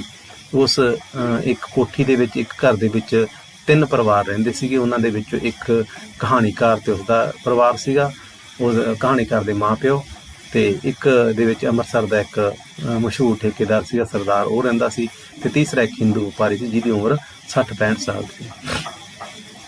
ਹੁਣ ਕਹਾਣੀਕਾਰ ਖੁਦ ਆਪਣੀ ਕਹਾਣੀ ਦੱਸ ਰਿਹਾ। ਉਹ ਮੇਰੇ ਜਨਮ ਤੋਂ ਹੀ ਇਸ ਬਾੜੀ ਵਿੱਚ ਰਹਿੰਦਾ ਸੀ ਅਤੇ ਮੇਰੇ ਨਾਲ ਬੜਾ ਪਿਆਰ ਕਰਦਾ ਸੀ। ਮੈਂ ਸੁਣਿਆ ਸੀ ਕਿ ਉਸ ਤੋਂ ਸਿਵਾ ਹੋਰ ਕੋਈ ਨਹੀਂ ਸੀ, ਉਹ ਇਕੱਲਾ ਹੀ ਰਹਿੰਦਾ ਸੀਗਾ। ਖਬਰੇ ਇਸੇ ਕਰਕੇ ਉਸਨੇ ਆਪਣਾ ਵਿਆਹ ਉੱਥੋਂ ਦੇ ਗਰੀਬ ਘਰ ਨੂੰ ਪੈਸੇ ਦੇ ਕੇ ਕੀਤਾ ਸੀ। 3-4 ਮਹੀਨੇ ਤੋਂ ਮੈਂ ਬਾਬੇ ਦਾ ਬੂਹਾ ਹਮੇਸ਼ਾ ਬੰਦ ਦੇਖਦਾ ਸਾਂ, ਭਾਵੇਂ ਬਾਹਰ ਜਾਂਦਾ ਕੁੰਡਾ ਕਦੇ ਨਹੀਂ ਸੀ ਲੱਗਾ ਹੋਇਆ। ਹੁਣ ਇਹ ਜਿਹੜੀ ਕਹਾਣੀ ਹੈਗੀ ਹੈ ਤੀਸਰੇ ਹਿੰਦੂ ਵਪਾਰੀ ਦੀ ਕਹਾਣੀ ਹੈ, ਜਿਹਨੂੰ ਕਿ ਕਹਾਣੀਕਾਰ ਖੁਦ ਬਾਬਾ ਕਹਿੰਦਾ ਸੀਗਾ। ਇੱਕ ਦਿਨ ਜਦ ਮੈਂ ਸਕੂਲੋਂ ਮੁੜਿਆ ਤਾਂ ਉਹ ਬੂਹਾ ਖੁੱਲ੍ਹਾ ਸੀ, ਉਸ ਦਾ ਬੂਹਾ ਜਿਹੜਾ ਖੁੱਲ੍ਹਾ ਸੀਗਾ, ਅਤੇ ਮੈਂ ਬਾਬੇ ਨੂੰ ਅੰਦਰ ਦੇਖ ਕੇ ਲਾੜ ਨਾਲ ਬਾਬਾ ਬਾਬਾ ਕਰਦਾ ਜਿਉਂ ਹੀ ਅੰਦਰ ਵੜਿਆ ਤਿਉਂ ਹੀ ਉਸ ਘੂਰੀ ਵੱਟ ਕੇ ਚਪੇੜ ਦਿਖਾਈ ਅਤੇ ਮੂੰਹ 'ਤੇ ਅੱਗੇ ਉਂਗਲ ਰੱਖ ਕੇ ਚੁੱਪ ਰਹਿਣ ਦਾ ਇਸ਼ਾਰਾ ਕਰਦਿਆਂ ਬਾਹਰ ਨਿਕਲ ਜਾਣ ਨੂੰ ਆਖਿਆ। ਮੈਂ ਹੈਰਾਨ ਸਾਂ ਅਤੇ ਹੈਰਾਨੀ ਦੇ ਨਿਸ਼ਾਨ ਜ਼ਰੂਰ ਬਾਬੇ ਦੇ ਵੀ ਚਿਹਰੇ 'ਤੇ ਪੜ੍ਹੇ ਹੋਣਗੇ। ਮੈਂ ਪਿਛਲੇ ਪੈਰੀ ਵਾਪਸ ਮੁੜਿਆ ਹੀ ਸਾਂ ਕਿ ਬਾਬੇ ਨੇ ਮੈਨੂੰ ਬਸਤੇ ਸਮੇਤ ਕੁੱਛੜ ਚੁੱਕ ਲਿਆ ਅਤੇ ਬਾਹਰ ਲਿਆ ਕੇ ਇੱਕ ਆਨਾ ਮੇਰੀ ਤਲੀ 'ਤੇ ਰੱਖ ਕੇ ਕਿਹਾ, ਕ੍ਰਿਸ਼ਨ, ਹੁਣ ਮੈਨੂੰ ਚਾਚਾ ਆਖਿਆ ਕਰ, ਕਹੇਗਾ ਨਾ? ਆਪਣੇ ਸਵਾਲ ਦਾ ਜਵਾਬ ਮੇਰੇ ਹਾਂ ਵਿੱਚ ਸਿਰ ਹਿਲਾਉਣ ਤੋਂ ਲੈ ਕੇ ਉਸ ਮੈਨੂੰ ਪਿਆਰ ਨਾਲ ਥੱਲੇ ਉਤਾਰ ਦਿੱਤਾ। ਹੁਣ ਜਿਹੜਾ ਹਿੰਦੂ ਵਪਾਰੀ ਸੀਗਾ 60-65 ਸਾਲਾਂ ਦਾ ਬੰਦਾ, ਉਹ ਇੱਕ ਆਪਣਾ ਵਿਆਹ ਕਰਾਉਂਦਾ ਔਰ ਇਸੇ ਕਰਕੇ ਉਹ ਚਾਹੁੰਦਾ ਕਿ ਜਿਹੜੇ ਬੱਚੇ ਆ ਮੈਨੂੰ ਬਾਬਾ ਨਾ ਕਹਿਣ, ਉਲਟਾ ਮੈਨੂੰ ਚਾਚਾ ਕਹਿਣ। ਘਰ ਪਹੁੰਚਦਿਆਂ ਹੀ ਝਾਈ ਜੀ ਨੇ ਦੁੱਧ ਦਾ ਗਲਾਸ ਦਿੱਤਾ ਅਤੇ ਆਖਿਆ ਕਿ ਨਿੱਕੀ ਜਿਹੀ ਪਰੌਂਠੀ ਹੁਣੇ ਲਾ ਦਿੰਦੀਆਂ, ਇੰਨੇ ਨੂੰ ਬਾਬੇ ਦੀ ਨੌਕਰਾਣੀ ਮੈਨੂੰ ਬੁਲਾਉਣ ਆ ਗਈ। ਝਾਈ ਨੇ ਆਖਿਆ, ਜਾ ਕਾਕਾ, ਤੇਰੇ ਤਾਏ ਨੇ ਸੱਦਿਆ ਹੋਣਾ। ਮੈਂ ਹੈਰਾਨ ਹੋ ਕੇ ਪੁੱਛਿਆ, ਕਿਹੜਾ ਤਾਇਆ? ਠੇਕੇਦਾਰ ਤਾਇਆ? ਝਾਈ ਨੇ ਉੱਤਰ ਦਿੱਤਾ, ਕੱਪੜੇ ਵਾਲਾ ਤਾਇਆ। ਮੈਂ ਕਿਹਾ, ਬਾਬਾ ਤੇ ਆਖਦਾ ਸੀ ਮੈਂ ਤੇਰਾ ਚਾਚਾ ਹਾਂ। ਝਾਈ ਹੱਸ ਪਈ ਤੇ ਆਖਿਆ, ਆਹੋ, ਉਸੇ ਸੱਦਿਆ ਹੈ, ਇਹ ਉਸ ਦੀ ਨਵੀਂ ਨੌਕਰਾਣੀ ਹੈ ਕਾਕਾ, ਤੇਰੀ ਤਾਈ ਨੇ ਸੱਦਿਆ ਹੋਣਾ ਹੈ। ਮੈਂ ਇਹੋ ਜਿਹੀਆਂ ਗੱਲਾਂ ਸੁਣ ਕੇ ਚਕਰਾ ਜਿਹਾ ਗਿਆ ਅਤੇ ਪਰੌਂਠੀ ਮੁੜ ਖਾਣ ਦੇ ਖਿਆਲ ਨਾਲ ਮੈਂ ਨੌਕਰਾਣੀ ਨਾਲ ਤੁਰ ਪਿਆ। ਮੈਂ ਜਦ ਚਾਚੇ ਦੇ ਅੰਦਰ ਵੜਿਆ ਤਾਂ ਉਸਨੇ ਮੈਨੂੰ ਪਹਿਲੇ ਵਾਂਗ ਕੁੱਛੜ ਚੁੱਕ ਲਿਆ ਅਤੇ ਉਸੇ ਤਰ੍ਹਾਂ ਮੈਨੂੰ ਵੱਖੀ ਵਾਲੇ ਕਮਰੇ ਵਿੱਚ ਲੈ ਗਿਆ। ਲੋਹੇ ਦੇ ਪਲੰਘ ਲਾਗੇ ਇੱਕ ਲੰਮੀ ਅਲਮਾਰੀ ਦੇ ਕੱਦ ਆਦਮ ਸ਼ੀਸ਼ੇ ਵਿੱਚ ਇੱਕ ਕਣਕ ਭਿੰਨੀ ਪਤਲੀ ਮਲੂਕ ਔਰਤ ਆਪਣੇ ਗੋਡਿਆਂ ਤੱਕ ਲੰਬੇ ਕਾਲੇ ਭਾਰੇ ਵਾਲਾਂ ਨੂੰ ਸੰਵਾਰ ਰਹੀ ਸੀ। ਸ਼ੀਸ਼ੇ ਵਿੱਚੋਂ ਸਾਨੂੰ ਆਉਂਦਿਆਂ ਦੇਖ ਕੇ ਉਸਨੇ ਉਸ ਮੂੰਹ ਸਾਡੇ ਵੱਲ ਕਰਨ ਤੋਂ ਪਹਿਲਾਂ ਪੰਜਾਬੀ ਰਿਵਾਜ ਅਨੁਸਾਰ ਸਾੜੀ ਦਾ ਪੱਲਾ ਸਿਰ 'ਤੇ ਲੈ ਲਿਆ। ਚਾਚਾ ਜੀ ਨੇ ਕਿਹਾ, ਕ੍ਰਿਸ਼ਨ, ਤੇਰੀ ਚਾਚੀ, ਉਹ ਜਿਹੜੀ ਔਰਤ ਸੀਗੀ ਉਹਦੀ ਵਾਈਫ ਸੀ, ਉਹਦੀ ਪਤਨੀ ਸੀ ਔਰ ਉਹਨੇ ਨਵਾਂ ਵਿਆਹ ਕਰਾ ਲਿਆ ਸੀਗਾ। ਉਹਨਾਂ ਦੀ ਉਮਰ ਦੇ ਵਿੱਚ ਬਹੁਤ ਅੰਤਰ ਹੈਗਾ। ਜਿਹੜੀ ਚਾਚੀ ਹੈਗੀ ਆ ਉਹਦੀ ਉਮਰ 20-25 ਸਾਲ ਦੀ ਅਤੇ ਉਹਦੀ 60-65 ਸਾਲ ਦੀ ਉਮਰ ਦਾ ਫਰਕ ਇਸ ਕਹਾਣੀ ਦੇ ਵਿੱਚ ਦਿਖਾਇਆ ਗਿਆ। ਮੈਂ ਘਰ ਦੀ ਸਿੱਖਿਆ ਮੁਜਬ ਚਾਚੀ ਦੇ ਪੈਰਾਂ 'ਤੇ ਮੱਥਾ ਟੇਕਣ ਲਈ ਉਤਰਿਆ ਤਾਂ ਚਾਚੀ ਨੇ ਪੈਰ ਪਛਾਂ ਖਿੱਚ ਲਏ ਅਤੇ ਮੈਨੂੰ ਫੜ ਕੇ ਆਪਣੇ ਨਾਲ ਘੁੱਟ ਲਿਆ। ਮੇਰੀਆਂ ਬਾਹਾਂ ਜੋ ਮਸੀਂ ਉਸਦੀ ਕਮਰ ਤੱਕ ਪਹੁੰਚੀਆਂ ਸਨ, ਪਿਆਰ ਨਾਲ ਦੁਆਲੇ ਕੱਸੀਆਂ ਗਈਆਂ। ਉਸਨੇ ਮੇਰੇ ਸਿਰ 'ਤੇ ਵਾਲਾਂ ਵਿੱਚ ਲੰਮੇ ਕੋਮਲ ਫੋਟੇ ਫੇਰਦਿਆਂ ਕਿਹਾ, ਕਿੱਡਾ ਪਿਆਰਾ ਏ ਇਹ ਬਾਲਕ। ਰਾਮ ਪਿਆਰੀ ਉਹ ਔਰਤ ਦਾ ਨਾਂ ਹੈ ਜਿਹੜੀ ਵਿਆਹ ਕੇ ਲਿਆਂਦੀ ਚਾਚੇ ਨੇ, ਉਸ ਹਿੰਦੂ ਵਪਾਰੀ ਨੇ। ਰਾਮ ਪਿਆਰੀ, ਚਾਚੇ ਨੇ ਕਿਹਾ, ਇਹ ਮੈਨੂੰ ਵੀ ਬੜਾ ਪਿਆਰਾ ਏ, ਮੈਂ ਇਸ ਨੂੰ ਪੋਟਿਆਂ ਨਾਲ ਮਿਣ ਕੇ ਪਾਲਿਆ ਹੈ। ਮੈਨੂੰ ਚੇਤਾ ਹੈ ਜਦ ਮੈਂ ਚਾਚੀ ਦੇ ਦੁਆਲਿਓਂ ਆਪਣੀਆਂ ਬਾਹਾਂ ਖੋਲ੍ਹੀਆਂ ਸਨ ਤਾਂ ਉਸ ਇੱਕ ਡੂੰਘਾ ਸਾਹ ਖਿੱਚਿਆ ਸੀ। ਚਾਚੇ ਨੇ ਪੁੱਛਿਆ, ਕਿਉਂ, ਕੀ ਗੱਲ ਹੈ ਪਿਆਰੀ? ਕੁਝ ਨਹੀਂ, ਉਸ ਫੇਰ ਉਸੇ ਤਰ੍ਹਾਂ ਕਰਦਿਆਂ ਕਿਹਾ ਅਤੇ ਕੁਝ ਚਿਰ ਠਹਿਰ ਕੇ ਮੈਨੂੰ ਬੜੇ ਪਿਆਰ ਨਾਲ ਪੁੱਛਿਆ, ਤੇਰਾ ਨਾਂ ਕੀ ਹੈ ਬੱਚੇ? ਮੈਨੂੰ ਦੱਸਣ 'ਤੇ ਉਸ ਗੈਰ ਪੰਜਾਬੀਆਂ ਵਾਂਗ ਦੁਹਰਾਇਆ, ਕ੍ਰਿਸ਼ਨ ਚੰਦਰ। ਬਾਲ ਬਿਨਾਂ ਸਾਂਭਿਆਂ ਸਾਬਣ ਨਾਲ ਹੱਥ ਧੋ ਕੇ ਉਸ 'ਤੇ ਇੱਕ ਪਿਰਚ ਵਿੱਚ ਮਲਾਈ ਚੌਲ ਪਾ ਕੇ ਉਸ ਮੈਨੂੰ ਖਾਣ ਲਈ ਦਿੱਤੇ। ਬੜੇ ਸਵਾਦ ਨਾਲ ਖਾ ਕੇ ਤੇ ਪਰੌਂਠੀ ਦਾ ਚੇਤਾ ਭੁੱਲ ਮੈਂ ਬਾਹਰ ਖੇਡਣ ਤੁਰ ਪਿਆ। ਕੋਈ ਤੀਸਰੇ ਦਿਨ ਮਗਰੋਂ ਦੀ ਗੱਲ ਹੈ ਕਿ ਜਦੋਂ ਮੈਂ ਸਕੂਲੋਂ ਮੁੜ ਰਿਹਾ ਸਾਂ ਤਾਂ ਚਾਚੇ ਦੇ ਥੋੜ੍ਹੇ ਜਿਹੇ ਖੁੱਲ੍ਹੇ ਬੂਹੇ 'ਚੋਂ ਮੈਨੂੰ ਕੋਈ ਪਛਾਣੀ ਹੋਈ ਆਵਾਜ਼ ਬੁਲਾਉਣ ਦੀ ਜਾਪੀ। ਮੈਂ ਬਸਤੇ ਸਮੇਤ ਬੂਹਾ ਖੋਲ੍ਹ ਕੇ ਅੰਦਰ ਜਾ ਵੜਿਆ। ਅੰਦਰ ਕੋਈ ਨਹੀਂ ਸੀ। ਪਤਾ ਨਹੀਂ ਕਿਉਂ ਮੈਂ ਬਾਹਰ ਦਾ ਬੂਹਾ ਢੋ ਦਿੱਤਾ ਤੇ ਉਸ ਦਿਨ ਵਾਲੇ ਕਮਰੇ ਵੱਲ ਵਧਿਆ। ਚਾਚੀ ਉਸੇ ਤਰ੍ਹਾਂ ਫੇਰ ਆਵਾਜ਼ ਮਾਰ ਰਹੀ ਸੀ। ਮੈਨੂੰ ਸ਼ੀਸ਼ੇ ਵਿੱਚੋਂ ਅੰਦਰ ਆਉਂਦਾ ਉਸਨੇ ਦੇਖ ਲਿਆ ਸੀ ਤੇ ਉਸ ਆਪਣਾ ਮੂੰਹ ਮੇਰੇ ਵੱਲ ਮੋੜ ਲਿਆ, ਪਰ ਕੱਲ੍ਹ ਵਾਂਗ ਉਸ ਸਿਰ 'ਤੇ ਦਾੜੀ ਕੋਈ ਨਾ ਲਈ। ਕੁਝ ਚਿਰ ਝਿਜਕ ਉਸ ਦਿਨ ਵਾਂਗ ਬਾਹਾਂ ਖਿਲਾਰ ਦਿੱਤੀਆਂ। ਮੈਂ ਉੱਥੇ ਖੜੋਤਾ ਹੀ ਉਸ ਦੇ ਗੋਲ ਸੋਹਣੇ ਚਿਹਰੇ ਵੱਲ ਤੱਕਦਾ ਰਿਹਾ। ਹੌਲੀ ਹੌਲੀ ਉਸਦੇ ਅੱਖਾਂ ਵਿੱਚ ਦੋ ਮੋਟੇ ਮੋਟੇ ਅੱਥਰੂ ਇਕੱਠੇ ਹੋ ਗਏ। ਮੇਰੇ ਕੋਲ ਨਾ ਰਿਹਾ ਗਿਆ। ਮੈਂ ਇਹ ਨਾ ਪੁੱਛਿਆ ਕਿ ਉਹ ਰੋਂਦੀ ਕਿਉਂ ਹੈ ਤੇ ਬਾਹਾਂ ਪਸਾਰ ਕੇ ਜਿਉਂ ਹੀ ਅਗਾਂਹ ਵਧਿਆ ਉਹ ਗੋਡਿਆਂ ਭਾਰ ਹੋ ਕੇ ਬੈਠ ਗਈ। ਮੇਰੀਆਂ ਦੋਵੇਂ ਬਾਹਾਂ ਉਸਦੀ ਪਿੱਠ ਦੁਆਲੇ ਕੱਸੀਆਂ ਗਈਆਂ ਤੇ ਉਸਨੇ ਮੈਨੂੰ ਆਪਣੇ ਨਾਲ ਘੁੱਟ ਲਿਆ। ਉਸ ਦਿਨ ਤੋਂ ਪਹਿਲੀ ਵਾਰ ਕੋਮਲਤਾ ਦਾ ਅਹਿਸਾਸ ਹੋਇਆ। ਮੇਰੇ ਪਿੰਡੇ ਵਿੱਚ ਸੱਚ ਦੱਸਦਾ ਹਾਂ ਕੰਬਣੀ ਛਿੜ ਗਈ। ਚਾਚੀ ਨੇ ਸੱਜਾ ਹੱਥ ਢਿੱਲਾ ਕਰਕੇ ਮੇਰੀ ਗਲ 'ਤੇ ਆਪਣੀ ਗਲ ਨਾਲ ਲਾ ਲਈ ਤੇ ਕਿੰਨਾ ਚਿਰ ਹੀ ਅਸੀਂ ਇਸੇ ਤਰ੍ਹਾਂ ਰਹੇ। ਆਖਰ ਉਸਦੇ ਹੰਝੂ ਮੇਰੀ ਗਲ 'ਤੇ ਬਹਿ ਤੁਰੇ। ਇਹ ਗਿੱਲੇ ਵੀ ਸਨ ਤੇ ਕੋਸੇ ਵੀ। ਮੈਂ ਹੋਸ਼ ਵਿੱਚ ਆ ਗਿਆ ਸਾਂ। ਮੈਂ ਜਦ ਉਸਦੇ ਚਿਹਰੇ ਵੱਲ ਨੇੜਿਓਂ ਤੱਕਿਆ ਤਾਂ ਉਸਨੇ ਬੁੱਲ੍ਹ ਕੰਬ ਰਹੇ ਸਨ ਤੇ ਅੱਖਾਂ ਮਿੱਟੀਆਂ ਹੋਈਆਂ ਸਨ। ਆਖਰ ਉਸਦੀ ਦੂਸਰੀ ਬਾਂਹ ਵੀ ਢਿੱਲੀ ਹੋ ਗਈ ਤੇ ਉਸ ਹੌਲੀ ਹੌਲੀ ਅੱਖਾਂ ਖੋਲ੍ਹੀਆਂ। ਅੱਜ ਕੱਲ੍ਹ ਦੀ ਸੂਝ ਮੂਝੂ ਮੈਂ ਕਹਿ ਸਕਦਾ ਹਾਂ ਕਿ ਉਹ ਸੁੱਤੀਆਂ ਉੱਠੀਆਂ ਅੱਖਾਂ ਵਾਂਗ ਭਾਰੀਆਂ ਤੇ ਅਲਸਾਈਆਂ ਹੋਈਆਂ ਸਨ। ਮੈਂ ਪੁੱਛਣਾ ਚਾਹਿਆ, ਚਾਚੀ? ਉਸਨੇ ਅੱਧ 'ਚ ਹੀ ਰਲੀ ਮਿਲੀ ਬੰਗਲਾ ਤੇ ਹਿੰਦੀ ਵਿੱਚ ਕਿਹਾ, ਕ੍ਰਿਸ਼ਨ ਚੰਦਰ, ਮੇਰਾ ਨਾਂ ਰਾਧਾ ਹੈ। ਰਾਧਾ ਕਹਿ ਕੇ ਆਵਾਜ਼ ਮਾਰਿਆ ਕਰੋ। ਹੁਣ ਇਸ ਕਹਾਣੀ ਦੇ ਵਿੱਚ ਜਿਹੜੀ ਔਰਤ ਉਹਦਾ ਨਾਂ ਰਾਧਾ ਹੈਗਾ, ਉਹ ਜਿਹੜੀ ਵਪਾਰੀ ਦੀ ਪਤਨੀ ਹੈ, 65 ਸਾਲ ਦੇ ਵਪਾਰੀ ਦੀ ਪਤਨੀ, ਉਹਦਾ ਨਾਂ ਰਾਧਾ। ਮੈਂ ਸਿਰ ਨਾਲ ਸੱਤ ਵਚਨ ਕਰਕੇ ਆਪਣੇ ਪਹਿਲੇ ਸਵਾਲ ਨੂੰ ਭੁੱਲਦਿਆਂ ਪੁੱਛਿਆ, ਚਾਚਾ ਕਿੱਥੇ ਹੈ? ਰਾਧਾ ਨੇ ਆਖਿਆ ਕਿ ਉਹ ਮੰਗਲ ਹਾਟ ਦੁਕਾਨ ਲੈ ਕੇ ਗਿਆ ਏ। ਮੰਗਲਾ ਹਾਟ ਦੁਕਾਨ ਲੈ ਕੇ ਗਿਆ ਏ। ਮੱਸਿਆ ਤੋਂ ਸਿਵਾ ਉਹ ਕਦੇ ਇਸ ਵੇਲੇ ਵਿਹਲਾ ਨਹੀਂ ਹੁੰਦਾ। ਨੌਕਰਾਣੀ? ਮੈਂ ਪੁੱਛਿਆ। ਉਹ ਕੱਢ ਦਿੱਤੀ, ਉਹ ਸੁੱਤ ਦਿੱਤਾ। ਉਹ ਚੰਗੀ ਨਹੀਂ ਸੀ ਤੇ ਹੁਣ ਮੈਂ ਸਭ ਕੰਮ ਆਪ ਕਰ ਸਕਾਂਗੀ। ਅਚਾਨਕ ਉਸ ਨੂੰ ਪਤਾ ਨਹੀਂ ਕੀ ਹੋਇਆ। ਉਸ ਮੇਰੇ ਵਸਤੇ ਨੂੰ ਜੋ ਹਾਲੀ ਤੱਕ ਮੇਰੇ ਮੋਢੇ ਤੇ ਖੱਬੀ ਪੱਖੀ ਨਾਲ ਲਮਕ ਰਿਹਾ ਸੀ ਉਤਾਰ ਦਿੱਤਾ। ਮੇਰਾ ਕੋਟ ਲਾ ਕੇ ਪਲੰਗ ਤੇ ਸੁੱਟ ਪਾਇਆ। ਮੇਰਾ ਬੂਟ ਤਸਮੇ ਖੋਲ੍ਹ ਕੇ ਲਾ ਦਿੱਤਾ। ਉਸ ਮੇਰੀ ਸੱਜੀ ਲੱਤ ਨੂੰ ਅਗਾਂਹ ਕਰਕੇ ਗੋਡੇ ਤੇ ਝੁਕਾ ਦਿੱਤਾ ਤੇ ਲੱਤ ਨੂੰ ਪੱਬ ਪਰਨੇ ਖੜੀ ਰਹਿਣ ਦਿੱਤਾ। ਖੱਬੀ ਲੱਤ ਜਿਉਂ ਦੀ ਤਿਉਂ ਸਿੱਧੀ ਰਹਿਣ ਦਿੱਤੀ। ਫਿਰ ਉਹ ਅੱਖਾਂ ਨਾਲ ਚਾਰ ਚੁਫੇਰੇ ਭਾਲ ਕਰਦੀ ਜਾਪੀ। ਫੁਰਤੀ ਨਾਲ ਉਹ ਇੱਕ ਕਿੱਲੀ ਤੋਂ ਲੱਕੜ ਦੀ ਸੋਟੀ ਲਾ ਲਿਆਈ ਤੇ ਮੇਰੇ ਦੋਹਾਂ ਹੱਥਾਂ ਵਿੱਚ ਲੰਬੇ ਦਾ ਫੜਾ ਕੇ ਇੱਕ ਸਿਰ ਵੱਲੋਂ ਮੇਰੇ ਬੁੱਲ੍ਹਾਂ 'ਤੇ ਰੱਖ ਦਿੱਤੀ। ਫਿਰ ਉਹ ਪਿਛਾਂਹ ਹਟ ਕੇ ਦੇਖਣ ਲੱਗੀ। ਉਸ ਦੇ ਬੁੱਲ੍ਹਾਂ 'ਤੇ ਇਹ ਕੋਮਲ ਮੁਸਕਰਾਹਟ ਆਈ ਤੇ ਉਸ ਲੰਮੀ ਸਾਰੀ ਸੂਹ ਕੀਤੀ। ਕੁਝ ਚਿਰ ਪਿੱਛੋਂ ਉਹ ਆਪਣੇ ਸ਼ਿੰਗਾਰ ਟੇਬਲ ਤੇ ਦਰਾਜ ਵਿੱਚੋਂ ਇੱਕ ਗੁਲਾਬੀ ਰੇਸ਼ਮੀ ਫੀਤਾ ਕੱਢ ਲਿਆਈ। ਹੁਣ ਉਹਨੂੰ ਇੱਕ ਕ੍ਰਿਸ਼ਨ ਦੇ ਰੂਪ ਦੇ ਵਿੱਚ ਬਣਾ ਦਿੱਤਾ।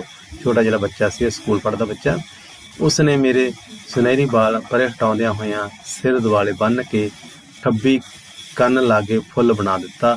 ਸ਼ੀਸ਼ੇ ਵਾਲੀ ਲੰਬੀ ਅਲਮਾਰੀ ਖੋਲ੍ਹ ਕੇ ਉਸ ਇੱਕ ਪੀਲੀ ਬਨਾਰਸੀ ਸਾੜੀ ਕੱਢੀ।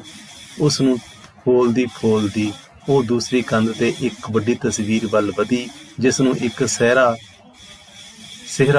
ਚੜ੍ਹਾਇਆ ਹੋਇਆ ਸੀ। ਬੜੇ ਗੌਰ ਨਾਲ ਉਸ ਨੂੰ ਦੇਖ ਕੇ ਉਸ ਵੇਲੇ ਉਹ ਮੇਰੇ ਵੱਲ ਮੁੜੀ ਤੇ ਮੇਰੇ ਲੱਕ ਦੁਆਲੇ ਉਸ ਤਸਵੀਰ ਨੂੰ ਦੇਖ ਕੇ ਧੋਤੀ ਬੰਨ੍ਹਣ ਲੱਗੀ। ਧੋਤੀ ਸਜਾ ਕੇ ਉਸ ਬੜੀ ਪ੍ਰਸੰਨ ਜਿਹੀ ਵਿਹਵਲਤਾ ਵਿੱਚ ਨਚੱਲੀ ਦਿਸਣ ਲੱਗੀ। ਠੇਕੇਦਾਰ ਸਰਦਾਰ ਦੀ ਨਿੱਕੀ ਕੁੜੀ ਨਵੇਂ ਖਿਡੌਣੇ ਆਪਣੇ ਵੱਡੇ ਵੀਰ ਕੋਲੋਂ ਲੈ ਕੇ ਇਸੇ ਤਰ੍ਹਾਂ ਕਰਦੀ ਹੁੰਦੀ ਸੀ। ਮੈਨੂੰ ਤੇ ਰਾਧਾ ਉਹੋ ਜਿਹੀ ਹੀ ਜਾਪੀ। ਹੁਣ ਰਾਧਾ ਤੇ ਕ੍ਰਿਸ਼ਨ ਉਹੀ ਇੱਕ ਤਰ੍ਹਾਂ ਦੇ ਨਾਲ ਜਿਹੜਾ ਮਿਥਿਹਾਸ ਦੇ ਵਿੱਚੋਂ ਕਹਾਣੀ ਚੱਕ ਕੇ ਉਹਨੂੰ ਕਹਾਣੀਕਾਰ ਆਪਣੇ ਕਹਾਣੀ ਦੇ ਵਿੱਚ ਅੱਜ ਦੇ ਦੌਰ ਦੇ ਵਿੱਚ ਪੇਸ਼ ਕਰ ਰਿਹਾ ਹੈਗਾ ਕਿ ਜਿਹੜੀ ਉਹ ਕੁੜੀ ਰਾਧਾ ਸੀਗੀ ਉਹ ਕਿਸ ਢੰਗ ਦੇ ਨਾਲ ਛੋਟੇ ਜਿਹੇ ਬੱਚੇ ਨੂੰ ਕ੍ਰਿਸ਼ਨ ਦਾ ਰੂਪ ਦੇ ਦਿੰਦੀ ਹੈ। ਥੋੜ੍ਹੇ ਚਿਰ ਮਗਰੋਂ ਉਸ ਫੁਰਤੀ ਨਾਲ ਸੋਟੀ ਖੋਹ ਕੇ ਬਸਤੇ ਲਾ ਕੇ ਵਗਾ ਮਾਰੀ, ਮੈਨੂੰ ਆਪਣੀਆਂ ਬਾਹਾਂ 'ਚ ਲੱਕ ਨਾਲ ਕੱਸ ਕੇ ਉਸ ਬੜੀ ਤੇਜ਼ੀ ਨਾਲ 5 7 10 ਭਾਂ ਬਿੱਲੀਆਂ ਕਰਕੇ ਮੈਨੂੰ ਖਿਲਾਰ ਦਿੱਤਾ। ਮੈਂ ਡਿੱਗਦਾ ਬਚਿਆ। ਉਹ ਮੇਰੀਆਂ ਤੱਤੀਆਂ ਜਾਪਦੀਆਂ ਗੱਲਾਂ ਨੂੰ ਦੇਖ ਦੋਹਾਂ ਤਲੀਆਂ 'ਚ ਘੁੱਟ ਕੇ ਮੇਰਾ ਮੱਥਾ ਤੇ ਵਾਲ ਚੁੰਮ ਲਏ। ਇਹ ਬੱਚੇ ਦੀ ਇੱਕ ਹਾਲਤ ਦੱਸੀ ਹੈ ਕਹਾਣੀਕਾਰ ਨੇ। ਛੋਟੀ ਉਮਰ ਦਾ ਬੱਚਾ ਨਿੱਕਾ ਜਿਹਾ ਹੌਲੀ ਹੌਲੀ ਉਸ ਕੱਪੜੇ ਲਾ ਕੇ ਮੇਰੇ ਕੱਪੜੇ ਪਾ ਕੇ ਮੈਨੂੰ ਅੱਗੇ ਵਰਗਾ ਬਣਾ ਦਿੱਤਾ। ਜਿਹੜਾ ਉਹਦਾ ਭੇਸ ਬਦਲਿਆ ਸੀਗਾ ਕਹਾਣੀਕਾਰ ਦਾ, ਛੋਟੇ ਬੱਚੇ ਦਾ, ਸਕੂਲ ਵਾਲੇ ਬੱਚੇ ਦਾ, ਉਹ ਪਹਿਲਾਂ ਦੀ ਤਰ੍ਹਾਂ ਉਸੇ ਤਰ੍ਹਾਂ ਇਹਨੂੰ ਬਣਾ ਦਿੱਤਾ। ਬਾਵਰਚੀ ਖਾਨੇ 'ਚੋਂ ਦੁੱਧ ਦਾ ਨਿੱਕਾ ਚਾਂਦੀ ਦਾ ਗਲਾਸ ਤੇ ਇੱਕ ਛੋਟੀ ਚਾਂਦੀ ਦੀ ਰਕੇਬੀ ਵਿੱਚ ਅੰਗੂਰ ਲੈ ਕੇ ਉਸ ਮੇਰੇ ਅੱਗੇ ਲਿਆ ਰੱਖੇ। ਮੈਂ ਪਹਿਲੇ ਦਿਨ ਵਾਂਗ ਮਾਪਿਆਂ ਦੀ ਆਗਿਆ ਦੇ ਵਿਰੁੱਧ ਸਭ ਕੁਝ ਖਾ ਪੀ ਗਿਆ। ਇਸ਼ਨਾਨ ਕਮਰੇ ਵਿੱਚ ਮੇਰੇ ਹੱਥ ਤੇ ਨਾਲ ਮੂੰਹ ਵੀ ਧੋਇਆ। ਬਰਫ਼ ਚਿੱਟੇ ਤੌਲੀਏ ਨਾਲ ਮੂੰਹ ਸਾਫ਼ ਕਰਕੇ ਮੈਂ ਬਾਹਰ ਨਿਕਲਿਆ। ਰਾਧਾ ਮੇਰੇ ਮਗਰ ਸੀ। ਉਹ ਮੈਨੂੰ ਸਰਦਾਰਾਂ ਦੀ ਕੁੜੀ ਵਾਂਗ ਇਹ ਕਹਿੰਦੀ ਜਾਪੀ ਸੀ ਕਿ ਕੱਲ੍ਹ ਫੇਰ ਵੀ ਖੇਡਣ ਆਉਣਾ ਤੇ ਮੈਂ ਤੁਹਾਨੂੰ ਬੜੀਆਂ ਸੋਹਣਾ ਨਾਚ ਨੱਚ ਕੇ ਦਿਖਾਵਾਂਗੀ। ਬੂਹਿਓਂ ਬਾਹਰ ਮੀਂਹ ਵਸ ਰਿਹਾ ਸੀ। ਤੇਜ਼ ਹਵਾ ਨਾਰੀਅਲ ਦੇ ਦਰਖਤਾਂ ਨੂੰ ਦੂਹਰਿਆਂ ਕਰਦੀ ਜਾਂਦੀ ਸੀ। ਮੈਂ ਭੇਜਦਾ ਆਪਣੇ ਨੁੱਕਰ ਮੁੜ ਕੇ ਅੰਦਰ ਵੜਿਆ। ਝਾਈ ਘਬਰਾਈ ਹੋਈ ਉਡੀਕ ਰਹੀ ਸੀ। ਮੈਨੂੰ ਪਿਆਰ ਨਾਲ ਆਪਣੇ ਨਾਲ ਘੁੱਟ ਕੇ ਓਪਰੇ ਗੁੱਸੇ ਨਾਲ ਉਹ ਪੁੱਛਿਆ, ਕਿੱਥੇ ਰਿਹਾ ਵੇ ਇੰਨਾ ਚਿਰ? ਮੈਂ ਮਾਪਿਆਂ ਦੀ ਤੇ ਕਿਤਾਬਾਂ ਦੀ ਸਿੱਖਿਆ ਦੇ ਉਲਟ ਪਹਿਲੀ ਵਾਰ ਝੂਠ ਬੋਲਦਿਆਂ ਉੱਤਰ ਦਿੱਤਾ, ਅਵਨਿੰਦਰ ਦੇ ਘਰ। ਉਸ ਨਵਾਂ ਮਸ਼ੀਨ ਲਾਟੂ ਆਂਦਾ। ਝਾਈ ਸ਼ਾਂਤ ਹੋ ਗਈ। ਕਹਿੰਦੇ ਮੇਰਾ ਫਰੈਂਡ ਸੀਗਾ, ਮੈਂ ਤਾਂ ਉਹਦੇ ਕੋਲ ਚਲਿਆ ਗਿਆ ਸੀ। ਉਹਨੇ ਇੱਕ ਨਵੀਂ ਖੇਡ ਮਸ਼ੀਨ ਲਿਆਂਦੀ ਹੈ, ਮੈਂ ਉਹ ਦੇਖਣ ਲੱਗ ਪਿਆ ਸੀ। ਦੂਸਰੇ ਦਿਨ ਮੇਰਾ ਸਕੂਲ ਵਿੱਚ ਬਿਲਕੁਲ ਦਿਲ ਨਾ ਲੱਗਾ। ਮਸੀਂ ਛੁੱਟੀ ਦੀ ਘੰਟੀ ਵੱਜੀ। ਵਿਪਨ ਨੇ ਆਪੇ ਤੁਰਨ ਵਾਲੀ ਮੋਟਰ ਬਸਤੇ ਵਿੱਚ ਪਾ ਕੇ ਆਂਦੀ ਹੋਈ ਸੀ। ਉਹ ਚਾਹੁੰਦਾ ਸੀ ਕਿ ਸੜਕ ਦੇ ਫੁੱਟਪਾਥਾਂ ਤੇ ਅਸੀਂ ਉਸ ਨੂੰ ਚਲਾ ਕੇ ਖੇਡੀਏ, ਪਰ ਮੈਂ ਅੱਜ ਉਸ ਨੂੰ ਸੁੱਕਾ ਜਵਾਬ ਦੇ ਦਿੱਤਾ। ਮੈਂ ਰਾਧਾ ਨਾਲ ਖੇਡਣਾ ਚਾਹੁੰਦਾ ਸਾਂ ਤੇ ਦੇਖਣਾ ਚਾਹੁੰਦਾ ਸਾਂ ਕਿ ਹੋਣ ਵਾਲਾ ਨਾਚ ਵੀ ਉਹਦਾ ਜਿਹੜਾ ਨਾਚ ਹੋਣਾ ਸੀਗਾ ਉਹ ਮੈਂ ਦੇਖਣਾ ਚਾਹੁੰਦਾ ਸੀ। ਮੈਂ ਉਹਦੇ ਕੋਲ ਜਲਦੀ ਤੋਂ ਜਲਦੀ ਜਾਣਾ ਚਾਹੁੰਦਾ ਸੀ। ਮੈਂ ਘਰ ਜਾ ਕੇ ਦੁੱਧ ਨਾ ਪੀਣ ਦਾ ਬਹਾਨਾ ਘੱਟ ਸੁਣਾਇਆ। ਅਵਨਿੰਦਰ ਦੇ ਘਰ ਖੇਡਣ ਦਾ ਝੂਠ ਬੋਲ ਕੇ ਮੈਂ ਰਾਧਾ ਦੇ ਘਰ ਆਣ ਵੜਿਆ। ਇਹ ਦੂਸਰੇ ਦਿਨ ਦੀ ਗੱਲ ਕਹਾਣੀਕਾਰ ਦੱਸ। ਹੁਣ ਵਿਦਿਆਰਥੀਓ, ਲੇਖਕ ਦੱਸਦਾ ਹੈ ਕਿ ਮੈਂ ਘਰੇ ਬਹਾਨਾ ਲਾ ਕੇ ਤੇ ਆ ਕੇ ਰਾਧਾ ਦੇ ਘਰ ਆ ਗਿਆ, ਕਿਉਂਕਿ ਉਹ ਜਿਵੇਂ ਕਹਾਣੀ ਦੇ ਵਿੱਚ ਦੱਸਿਆ ਗਿਆ ਹੈਗਾ, ਉਹ ਘਰੇ ਬਹਾਨਾ ਲਾ ਕੇ ਰਾਧਾ ਦੇ ਨਾਲ ਖੇਡਣ ਦੀ ਗੱਲ ਕਰਦਾ ਹੈਗਾ। ਰਾਧਾ ਦੇ ਘਰ ਆਣ ਵੜਿਆ। ਰਾਧਾ ਅੱਗੇ ਹੀ ਖੜੀ ਉਡੀਕਦੀ ਸੀ। ਉਸਦੀ ਪੋਸ਼ਾਕ ਅੱਜ ਹੱਦੋਂ ਹੀ ਸੋਹਣੀ ਸੀ। ਮੈਂ ਕਦੇ ਕਿਸੇ ਔਰਤ ਨੂੰ ਇਹ ਜਿਹੀ ਸੋਹਣੀ ਸਾੜੀ ਤੇ ਸ਼ਿੰਗਾਰ ਵਿੱਚ ਨਹੀਂ ਸੀ ਦੇਖਿਆ। ਉਹ ਮੈਨੂੰ ਆਪਣੀਆਂ ਉਂਗਲ ਫੜਾ ਕੇ ਬਾਵਰਚੀ ਖਾਨੇ ਵੱਲ ਲੈ ਗਈ। ਇੱਕ ਆਸਨ ਤੇ ਮੈਨੂੰ ਬਿਠਾ ਕੇ ਉਹ ਪੁੰਜੇ ਹੀ ਬਹਿ ਗਈ। ਸਾਹਮਣੇ ਪਏ ਚਾਂਦੀ ਦੇ ਭਾਂਡਿਆਂ ਵਿੱਚ ਦੁੱਧ, ਮਲਾਈ, ਚੌਲ, ਇੱਥੋਂ ਤੱਕ ਕਿ ਫੁਲਕੇ, ਸਬਜ਼ੀ ਤੇ ਮੱਖਣ ਵੀ ਪਏ ਸਨ। ਇੱਕ ਸੁਨਹਿਰੀ ਝਾਲ ਵਾਲੀ ਰਕੇਬੀ ਵਿੱਚ ਉਸ ਰੁੱਤ ਦੇ ਫਲ ਪਏ ਸਨ। ਮੇਰੀ ਨਾਂਹ ਨੁੱਕਰ ਤੇ ਕੋਈ ਖਿਆਲ ਨਾ ਕਰਦਿਆਂ ਉਹ ਚਮਚਿਆਂ ਤੇ ਬੁਰਕੀਆਂ ਨਾਲ ਮੈਨੂੰ ਖਵਾਉਣਾ ਸ਼ੁਰੂ ਕਰ ਦਿੰਦੀ ਹੈ। ਮੈਂ ਝੱਟ ਹੀ ਰੱਜ ਗਿਆ। ਰਾਧਾ ਨੇ ਇਸ਼ਨਾਨ ਕਮਰੇ ਵਿੱਚ ਮੇਰਾ ਮੂੰਹ ਹੱਥ ਸਾਫ਼ ਕਰਵਾਇਆ। ਅਸੀਂ ਬੱਖੀ ਵਾਲੇ ਕਮਰੇ ਵਿੱਚ ਵੜ ਗਏ। ਅਗਰਬੱਤੀ ਨਾਲ ਕਮਰਾ ਮਹਿਕਿਆ ਹੋਇਆ ਸੀ। ਸ਼ਿੰਗਾਰ ਟੇਬਲ ਤੇ ਇੱਕ ਚਾਂਦੀ ਦੀ ਥਾਲੀ ਵਿੱਚ ਸਿਹਰੇ ਫੁੱਲ ਤੇ ਘਿਓ ਦੇ ਅਣਜਗੇ ਦੀਵੇ ਪਏ ਸਨ। ਮੇਰੇ ਦੇਖਦਿਆਂ ਸਾੜੀ ਦੇ ਲੜ ਵਾਲੇ ਚਾਬੀਆਂ ਦੇ ਗੁੱਛੇ ਵਿੱਚੋਂ ਇੱਕ ਚਾਬੀ ਚੁਣ ਕੇ ਬਾਰਡ ਰੋਬ ਖੋਲ੍ਹੀ ਗਈ। ਉਸ ਵਿੱਚੋਂ ਇੱਕ ਨਵੀਂ ਪੀਲੀ ਰੇਸ਼ਮੀ ਧੋਤੀ ਕੱਢ ਕੇ ਰਾਧਾ ਨੇ ਪਲੰਗ ਤੇ ਰੱਖੀ। ਇੱਕ ਕਿੱਲੀ ਤੋਂ ਮੋਰ ਦੇ ਖੰਭਾਂ ਦਾ ਇੱਕ ਮੁਕਟ ਲਾਹੁੰਦਿਆਂ ਰਾਧਾ ਨੇ ਕਿਹਾ, ਕ੍ਰਿਸ਼ਨ ਚੰਦਰ, ਇਹ ਮੈਂ ਆਪਣੇ ਹੱਥੀਂ ਤੁਹਾਡੇ ਲਈ ਬਣਾਇਆ ਹੈ। ਮੈਂ ਹਾਲੀ ਦੀ ਹੈਰਾਨ ਖੜਾ ਸਾਂ ਜਦ ਰਾਧਾ ਨੇ ਸ਼ਿੰਗਾਰ ਟੇਬਲ ਦੇ ਦਰਾਜ਼ 'ਚੋਂ ਇੱਕ ਮੁਰਲੀ ਕੱਢ ਲਿਆਂਦੀ। 10 ਮਿੰਟਾਂ ਦੇ ਅੰਦਰ ਧੋਤੀ ਮੁਕਟ ਸਿਹਰੇ ਤੇ ਬੰਸਰੀ ਨਾਲ ਜਾ ਕੇ ਮੈਨੂੰ ਕੱਲ ਵਾਂਗ ਖੜਾ ਕੀਤਾ ਗਿਆ। ਇੱਕ ਸਿਹਰਾ ਸਾਹਮਣੀ ਤਸਵੀਰ ਦੇ ਗਲ ਵੀ ਪਾਇਆ ਗਿਆ। ਮੈਂ ਆਪਣਾ ਮੂੰਹ ਜਦ ਸਾਹਮਣੇ ਸ਼ੀਸ਼ੇ ਵਿੱਚ ਦੇਖਿਆ ਤਾਂ ਉਹ ਹੂਬਹੂ ਸਾਹਮਣੀ ਤਸਵੀਰ ਵਰਗਾ ਸੀ। ਮੈਂ ਪੁੱਛਿਆ, ਰਾਧਾ ਉਹ ਕਿਸ ਦੀ ਮੂਰਤ ਹੈ? ਉਹ ਮੁਸਕਰਾਉਂਦੀ ਕਿਹਾ, ਤੁਹਾਨੂੰ ਨਹੀਂ ਪਤਾ? ਕ੍ਰਿਸ਼ਨ ਚੰਦਰ ਦੀ। ਮੇਰੀ? ਮੈਂ ਪੁੱਛਿਆ। ਹਾਂ ਕ੍ਰਿਸ਼ਨ ਚੰਦਰ ਦੀ। ਕ੍ਰਿਸ਼ਨ ਚੰਦਰ ਦੀ ਫੋਟੋ ਨੂੰ ਉਹ ਖੁਦ ਮੰਨ ਰਿਹਾ ਸੀ ਆਪਣੀ। ਮਾਚਿਸ ਬਾਲ ਕੇ ਥਾਲੀ ਵਿਚਲੇ 5 ਦੀਵੇ ਜਗਾਏ ਗਏ ਤੇ ਰਾਧਾ ਦੋਹਾਂ ਹੱਥਾਂ ਵਿੱਚ ਉਹਨਾਂ ਨੂੰ ਲੈ ਕੇ ਹਾਜ਼ਰ ਹੋਈ। ਮੇਰੇ ਸਾਹਮਣੇ ਖੜੋ ਕੇ ਉਸ ਦੋਵੇਂ ਅੱਖਾਂ ਮੀਟ ਲਈਆਂ। ਅੱਖਾਂ ਖੋਲ੍ਹ ਕੇ ਥਾਲੀ ਦੇ ਕੰਢੇ ਤੇ ਘੋਲੇ ਹੋਏ ਕੇਸਰ ਤੇ ਚੌਲਾਂ ਦਾ ਉਸ ਆਪਣੀ ਚੀਚੀ ਨਾਲ ਦੀ ਉਂਗਲ ਨਾਲ ਮੈਨੂੰ ਟਿੱਕਾ ਲਾ ਦਿੱਤਾ। ਮੈਨੂੰ ਖਬਰੇ ਕੀ ਸੁੱਝੀ। ਮੈਂ ਵੀ ਆਪਣੀ ਉਸੇ ਉਂਗਲ ਨੂੰ ਕੇਸਰ ਲਾ ਕੇ ਹੱਥ ਉਸਦੇ ਮੱਥੇ ਵੱਲ ਵਧਾਇਆ। ਮੱਥਾ ਝੁਕਾ ਦਿੱਤਾ ਤੇ ਮੇਰੀ ਉਂਗਲੀ ਲੱਗਦਿਆਂ ਹੀ ਉਹ ਕੰਬ ਉੱਠੀ। ਉਸਦੀਆਂ ਦੀਵਿਆਂ ਵਾਲੀ ਥਾਲੀ ਉਹਦੇ ਹੱਥਾਂ ਵਿੱਚੋਂ ਕੰਬੀ। ਦੀਵਿਆਂ ਦੀਆਂ ਲਾਟਾਂ ਕੰਬੀਆਂ। ਧੂਪ ਦਾ ਧੂੰਆਂ ਕੰਬਿਆ। ਘੂਰੂਆਂ ਵਰਗੀ ਛਣਕਦੀ ਆਵਾਜ਼ ਖਬਰੇ ਕਿਵੇਂ ਉਸਦੇ ਪੈਰਾਂ ਵਿੱਚੋਂ ਕੰਬੀ। ਇਹ ਇੱਕਦਮ ਉਹ ਆਪਣੀ ਥਾਂ ਤੋਂ ਹਿੱਲੀ ਤੇ ਇਉਂ ਅਗਾਂਹ ਵਧੀ ਜਿਵੇਂ ਤਿਲਕ ਕੇ ਡਿੱਗਣ ਲੱਗੀ ਹੋਵੇ, ਪਰ ਝੱਟ ਹੀ ਉਹ ਸੰਭਲ ਗਈ। ਹੌਲੀ ਹੌਲੀ ਉਸ ਦੇ ਤਿਲਕਣ ਤੇ ਸੰਭਲਣ ਦੀ ਚਾਲ ਵੱਧਦੀ ਗਈ। ਮੈਂ ਸਮਝ ਗਿਆ ਕਿ ਨਾਚ ਸ਼ੁਰੂ ਹੈ। ਉਸ ਦੇ ਲੱਕ ਝੁਕਾਉਣ ਨਾਲ ਉਸ ਦੇ ਖੁੱਲ੍ਹੇ ਵਾਲ ਧਰਤੀ ਨੂੰ ਛੂਹ ਜਾਂਦੇ ਸਨ। ਉਹ ਹਵਾ ਦੀ ਪੁਤਲੀ ਲਹਿਰ ਵਾਂਗ ਦੋਹਰੀ ਹੋ ਜਾਂਦੀ। ਚਾਲ ਤੇਜ਼ ਹੋਣੀ ਸ਼ੁਰੂ ਹੋਈ। ਘੁੰਗਰੂਆਂ ਦੀ ਕੁੱਕਰ ਨਾਲ ਕਮਰੇ ਵਿੱਚ ਇਕਸੁਰਤਾ ਜਿਹੀ ਛਾ ਗਈ। ਚਾਲ ਹੋਰ ਤੇਜ਼ ਹੋ ਗਈ। ਜਗਦੀਆਂ ਜੋਤਾਂ ਦਾ ਇੱਕ ਚੱਕਰ ਮੇਰੇ ਦੁਆਲੇ ਵੱਜ ਗਿਆ। ਮੇਰੀਆਂ ਅੱਖਾਂ ਅੱਗੇ ਭੰਬਰ ਤਾਰੇ ਉੱਡਣ ਲੱਗ ਪਏ। ਮੇਰੇ ਦੁਆਲੇ ਕਈ ਰਾਧਾ ਦਿਸਣ ਲੱਗ ਪਈਆਂ। ਮੇਰੀ ਆਪਣੀ ਸ਼ਕਲ ਦੇ ਕਈ ਮੁੰਡੇ ਮੇਰੀ ਹੁਣ ਦੀ ਪੁਸ਼ਾਕ ਵਿੱਚ ਉਹਨਾਂ ਨਾਲ ਸਨ। ਮੇਰੇ ਉੱਤੇ ਮੇਰਾ ਆਪਣਾ ਕਾਬੂ ਘੱਟ ਮਾਲੂਮ ਹੁੰਦਾ ਸੀ। ਇਉਂ ਮਾਲੂਮ ਹੋਣ ਲੱਗਾ ਜਿਵੇਂ ਕਿਸੇ ਨੇ ਮੇਰੀਆਂ ਉਂਗਲਾਂ ਮੁਰਲੀ ਦਿਆਂ ਛੇਕਾਂ ਦੇ ਬਦੋਬਦੀ ਰੱਖ ਦਿੱਤੀਆਂ। ਮੈਂ ਵੱਡੇ ਛੇਕ ਤੇ ਹੇਠਲਾ ਬੁੱਲ ਰੱਖ ਕੇ ਫੂਕ ਮਾਰੀ। ਮੇਰੀਆਂ ਨਿੱਕੀਆਂ ਨਿੱਕੀਆਂ ਉਂਗਲਾਂ ਖਬਰੇ ਕਿੱਦਾਂ ਉਹਨਾਂ ਛੇਕਾਂ ਤੇ ਨਾਚ ਕਰਨ ਲੱਗ ਪਈਆਂ। ਮੈਂ ਕਦੇ ਬੰਸਰੀ ਨਹੀਂ ਵਜਾਈ ਸੀ ਤੇ ਨਾ ਹੀ ਹੁਣ ਕੋਈ ਸਾਜ਼ ਵਜਾ ਸਕਦਾ ਹਾਂ, ਪਰ ਉਸ ਵੇਲੇ ਵਰਗੀ ਬੰਸਰੀ ਮੈਂ ਕਦੇ ਕਿਸੇ ਉਸਤਾਦ ਕੋਲੋਂ ਵੀ ਨਹੀਂ ਸੁਣੀ ਸੀ।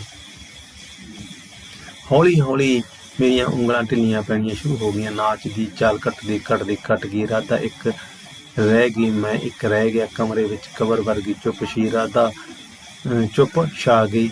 ਰਾਧਾ ਸ਼ਰਾਬੀਆਂ ਵਾਂਗ ਹੁਲਾਰੇ ਖਾ ਰਹੀ ਸੀ, ਪਰ ਦੀਵਿਆਂ ਵਾਲੀ ਥਾਲੀ ਨੂੰ ਨਹੀਂ ਸੀ ਡਿੱਗਣ ਦਿੰਦੀ। ਮੈਂ ਆਪਣੀ ਥਾਂ ਛੱਡ ਕੇ ਗਾਂਹ ਵਧਿਆ। ਥਾਲੀ ਉਸਦੇ ਹੱਥੋਂ ਫੜ ਲਈ ਤੇ ਸ਼ਿੰਗਾਰ ਟੇਬਲ ਤੇ ਰੱਖਣ ਦੀ ਦੇਰ ਸੀ ਕਿ ਕੜਮ ਕਰਕੇ ਪੁੰਜੇ ਡਿੱਗ ਪਈ। ਮੁਰਲੀ ਮੰਜੇ ਤੇ ਸੁੱਟ ਕੇ ਮੈਂ ਉਸ ਨੂੰ ਸਾਂਭਿਆ। ਪਤਾ ਨਹੀਂ ਉਦੋਂ ਮੇਰੇ ਵਿੱਚ ਇੰਨਾ ਵੱਲ ਕਿਵੇਂ ਆ ਗਿਆ। ਮੈਂ ਹਰ ਹਾਲਤ ਵਿੱਚ ਆਪਣੇ ਆਪ ਨੂੰ ਪੂਰਾ ਇਨਸਾਨ ਵੱਡਾ ਬੰਦਾ ਸਮਝਦਾ ਸਾਂ। ਆਪਣੀ ਧੋਤੀ ਦੇ ਪੱਲੇ ਨਾਲ ਮੈਂ ਉਸਦੇ ਪੱਖਾ ਕਰਕੇ ਪੂਰੀ ਹੋਸ਼ ਵਿੱਚ ਲਿਆਂਦਾ ਤੇ ਉਹ ਉੱਠ ਕੇ ਉਹਨੇ ਮੈਨੂੰ ਆਪਣੇ ਨਾਲ ਘੁੱਟ ਲਿਆ ਤੇ ਮੇਰੀ ਨਸ ਵਿੱਚ ਉਹਦਾ ਜਿਹੜਾ ਪਿਆਰ ਉਹ ਝਲਕਣ ਲੱਗਿਆ। ਮੈਂ ਨੀਮ ਬੇਹੋਸ਼ੀ ਦੀ ਹਾਲਤ ਵਿੱਚ ਉਸਨੂੰ ਆਪਣੀ ਕਲਪੜੀ 'ਚ ਲੈ ਲਿਆ। ਉਹ ਵੀ ਫਿਰ ਕੰਬੀ ਤੇ ਇੱਕ ਵਾਰੀ ਆਪਣੀਆਂ ਬਾਹਾਂ ਨਾਲ ਮੈਨੂੰ ਘੁੱਟ ਕੇ ਮੇਰੀਆਂ ਬਾਹਾਂ ਵਿੱਚ ਆਪਣੀਆਂ ਬਾਹਾਂ ਨੂੰ ਮਿਸਲ ਕਰ ਸੁੱਟਿਆ। ਇਸ ਤਰ੍ਹਾਂ ਨਾਲ ਕਹਿੰਦੇ ਬੱਚੇ ਵੀ ਉਹ ਇੱਕ ਜਿਹੜੀ ਸੀਗੀ ਨੱਚਣ ਤੋਂ ਬਾਅਦ ਦੀ ਸਥਿਤੀਆਂ ਸਾਰੀਆਂ। ਕੁਝ ਚਿਰ ਮਗਰੋਂ ਉਹ ਆਪਣੀਆਂ ਨੀਮ ਬੇਹੋਸ਼ ਅੱਖਾਂ ਖੋਲ੍ਹੀਆਂ ਤੇ ਝੱਟ ਹੀ ਬੰਦ ਕਰ ਲਈਆਂ। ਅਚਾਨਕ ਬੂਹਾ ਖੜਕਿਆ। ਅਸੀਂ ਉੱਠ ਖੜੋਏ।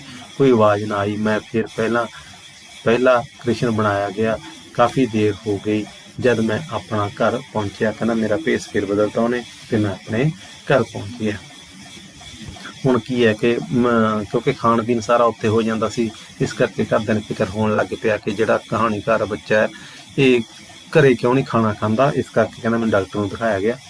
ਡਾਕਟਰ ਨੂੰ ਦਿਖਾਇਆ ਗਿਆ। ਉਸ ਦੱਸਿਆ ਕਿ ਮੇਰੀ ਸਿਹਤ ਬਿਲਕੁਲ ਠੀਕ ਹੈ, ਭੁੱਖ ਕਿਉਂ ਨਹੀਂ ਲੱਗਦੀ ਇਸ ਨੂੰ।